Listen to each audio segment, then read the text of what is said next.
munana je nyini bane emyaka jambwa leero bambalenga nti yafa AK47 yafa 16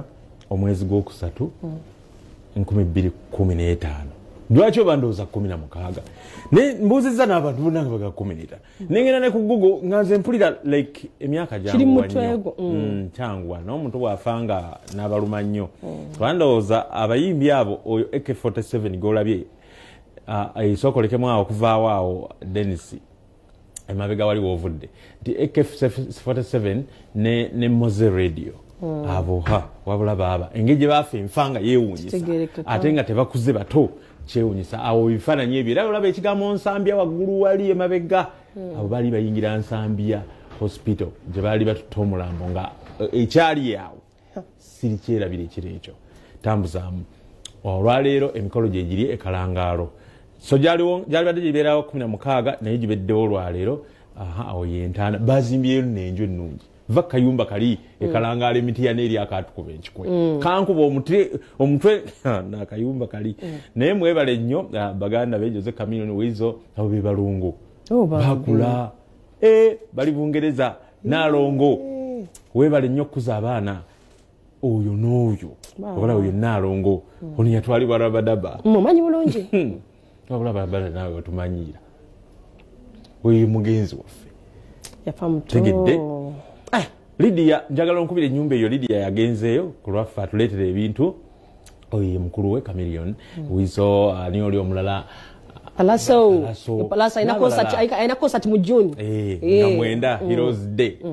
nti oli hero kiki nakyo taddaawo ti nange nyakumunji lugogo kuli katovu naye yamusobola era maama batandise Prose Mayanja ne Gerard Mayanja bagenze kati nno wabula bannange waliwo naawe emboozi gye twaleka mu bitiibwa zibigireka kati njogera kono taata Gerard Mayanja ogenda kulumya erumya nedda bwebebirumya ogireke naye kakati tunajogera erimu okufa kati ate kanjireke olw'ensonga n'olwaleero mulimu okujjukira omugenzi gireke tujja jogera olulala ekwata ku taata wa mugenzi ono yazaala omwana ate ojogera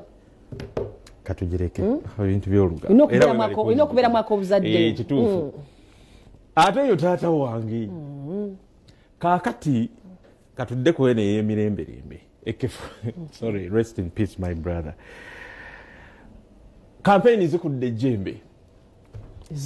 campaign fresh kid yalese taata wamukubire campaign naye yayogedde oluzungu ku ssomero tetulutegedde ng'otegeera kitaawo tuddiremu gulowandi batogoza manifesto kati taata akiyingira bwaki owange ate omanyi taata yamwefunza n'agoba bamaneja bonna n'asigalawo kakati abo boolaba babiri bakyalibe asemba eri campaign manager ono asemba kokono omumyuka wa campaign manager naye we yayogedde oluzungu yayogedde n'erinnya lya mutabani we engeri giri mu luzungu fresh kid naye n'alyogera bulala aloga ati tuvuunulire kisoboka kale katuwulire bino kubanga twaggaye nti ono fresh kid yesimbye kuba campaign yesimbye kuba prefect welfare birimu emmere kulya kunywa kugembeera gy'abantu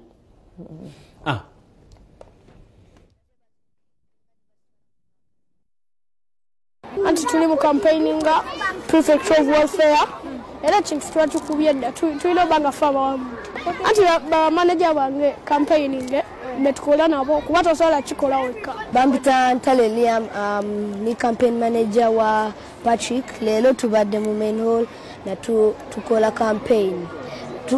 twade twemuliyingira na Broma yagala fresh kid kubanga abaana bonna bamwagala kubanga even twade tuwa abaana posters badde bazikipinga ne bazitwala mu baga zaabwe amali yanze Jagoret Michael egeje chote sese iti mu P4 ne P5 ne P6 ne P7 twale la fetu kidaba otwayingidde ku stage twade era twalabye crowding ngeogana egamba fresh kid ati nebagala mukakanya enga abaana bakyayagala nabagamba fresh kid adafe nekitegeera tugenda wangula ngenda kuwangula ekyo kyobobanya buza abana batimanyi kyemanyi presence nga tujja ku stage like it was crazy sisobola kulivazinga kati ebintu byabadde bindi bye twogedde. Lunaku olwaleero tubadde wano Kampala Parents nga Fresh Kid atongoza manifesto ye ku kifo kye yeesimbyeko ng'agenda kulondebwa ekisanja kye ku kifo kye yeesimbyeko. Embeera ebadde yasanyu nnyo kubanga ndabye abaana bamulaze vibe babadde basanyufu nnyo kwegamba zibadde ndulunjerere nga avuddeyo okutongoza manifesto ye mu ngeri gy'enkirabyemu awo yeesimbyewo ku kifo kya welfare. Ku lw'obulungi bw'omuzadde oyo ne tugamba katwogere Luganda ku kamera wali ng'ebintu bikoze eki bitabuse kuba si kirungi muzadde mu maaso g'abaana ate embeera kutabuka nnyo. Namala vibe kumeri nakuza omwezi nga 3 epo atugende banange tusimbula nakiwogo kulya kulyato senga ali kulyatubuulirira senga Hamida babuulirira nabo nga bagenda bagenda bali happy koja Brian atubotuyese bandi tutuke kalangala tuina idea we tuina surprise artist tutuke kalangala ate tubidde mbashiri bonna tuyise nabo kintu tukiko wabula bajjukize nti akasente akavaamu okulabirira single mothers kagenda gula school requirements ezaba single mothers kubanga requirements zafuka requirements tamweno bantu ne bayichanga confidence abasajja bazala buzazi ne balikawo kakati abakyala berigweno kuyamba wo tujja kutambula nabo esebo Amira yakoze iki Princess Amira yakoze chimvudde mu mutwe waliwo ebudde naye kakati waliwo bannayuganda mu America bakulizaako munabwe birthday mu masanyu ag'ekitalo Texas Dallas oyo Lambert Etibot kati oyo gwali naye bamita Joan bavuga abo babadde birthday kakati ate omukulu oyo yeesimbye abo bantu balabira ddala ba senior citizens baluddeyo bantu babuvunaanyizibwa abantu bakulu kwabaddeko oyo Elvis Henry Nsereko Chantal Mbabazi Cyrus Mukisa Nancy Hope Gilbert Mulabi bwe batyo abo bantu banyirira bawachiwa batukula nalingirako ku gundi komutale ne baby otulekera kufanya ebyo nchaye omukodomi wa fowe Jamaica namulingirako ne Flavia namulindwa yabadde waawo bibi yakuze ali atya mulungi nnyo amina bote yesimbiye ku president bamita president already bwe batyo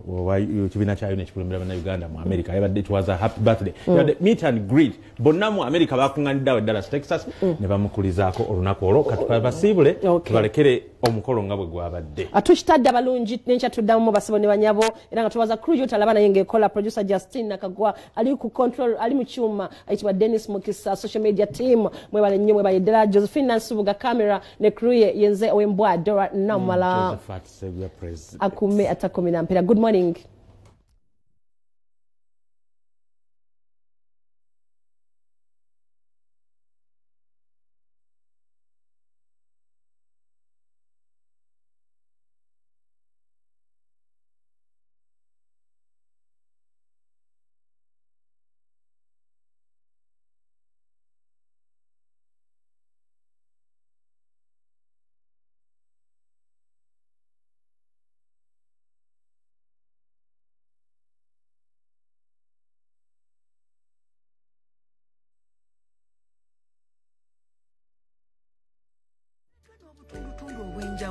Obunywa omubisi bwonna ne bukuuma olususu lw'omwana nga lukalu ate nga luweweevu. Gisange mu matundiro gonna okwetooloola eggwanga. Tuleetera omwana wo togenda kwejjusa. Okuwandiika abaana kugenda maaso ku Kampala City Grammar Nursery and Boarding Primary School e Mutundwe. Tukola ne Sahara Tangawizi era nga kati yafuna ne Q-Mark